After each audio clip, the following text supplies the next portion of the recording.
Grove, Cambados, Meaño, Sanxenxo e Vilanova de Arousa organizan un torneo internacional de balonmano onde competirán equipos holandeses, portugueses e mesmo un equipo arxelino entre os diferentes españois. As categorías dos equipos son xuvenil, cadete e infantil.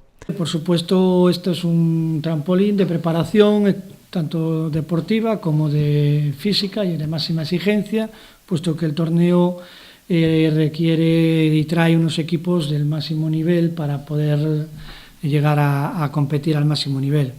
Máis de 400 xogadores nas categorías xuvenil, cadete e infantil encherán as rúas do Salnés durante esta ponte. A aproximación que fan dende a Mancomunidade do Salnés é que este torneo terá un impacto cercano ás 2.000 persoas.